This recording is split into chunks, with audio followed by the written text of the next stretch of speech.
Hal waddan oo keli ah ayaa soo saara cunto ku filan nafteeda, saynisyahanadu waxay daaha ka qaadeen. Siyaasadda caalamku ma dareemayso iskaashi gaar ah xilligan, laakiin waddamadee ayaa si madax bannaan isu quudin kara haddii dhammaan ganacsiga cuntada caalamiga ah la xiro? Hal keliya, sida lagu sheegay daraasad cusub. Cilmi baarayaal ka socda jaamacadda Göttingen ee Jarmalka iyo jaamacadda Edinburgh ayaa falanqeeyay xogta wax soo saarka cuntada ee 1.6 waddan. Natiijooyinka ayaa shaaca ka qaaday in Guyana ay tahay dalka kaliya ee isku filnaan kara dhammaan 7 kooxood ee cuntada muhiimka ah ee ay daraasaddu diiradda saartay.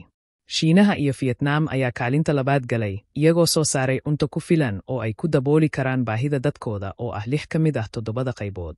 7 waddanba mid ayaa ku dhaca kootada 5 ama in ka badan oo koox cunto ah, halka in ka badan 3 meelood meel ay isku filan yihiin 2 ama ka yar. 6 waddan Afghanistan, Isutaga Imaaraadka Carabta, Iraaq, Macaw, Qatar iyo Yemen waxay awoodi waayeen inay la kulmaan isku filnaansho koox kasta oo cunto ah. Hal waddan oo keliya ayaa dadkiisa u soo saara cunto ku filan, ayay tidhi daraasad cusub. Sida uu waddan kasta ugu kala sareeyo buuxinta shuruudaha dadkiisa 7 kooxood oo cunto oo muhiim ah. Xataa in yar oo la soo fogeeyo, ururo dhaqaale oo ka kooban wadamo badan ayaa muujiyey qaabab isku mid ah.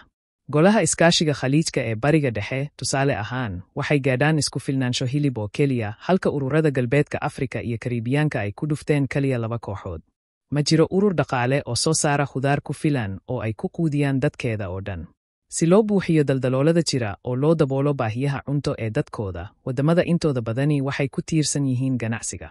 Si kastaba ha ahaatee, qaar badan ayaa weli ku tiirsan hal lamaane oo ganacsi in ka badan kala bar alaabadooda la soo dejiyo, taasoo ka dhigaysa inay si gaar ah ugu nugul yihiin jahawareerka suuqa. Ilaalinta shabakadaha ganacsiga ee kala duwan ee u dhexeeya waddamada iyo gobollada ayaa muhiim u ah saadka cuntada mustaqbalka, kooxda ayaa leh. Tacriifooyinka tit for tat waxay u badan tahay inaysan caawinayn. Ganacsiga cuntada caalamiga ah iyo iskaashiga ayaa lama huraan u ah cuntooyin caafimaad qaba oo waara. Si kastaba ha ahaatee, ku tiirsanaanta culus ee laga soo dhoofiyo waddamo keli ah waxay ka dhigi kartaa ummadaha nugul, ayuu yidhi Jonas Stehl, dhaqaalayahan Korean ah oo ka tirsan jaamacadda Göttingen.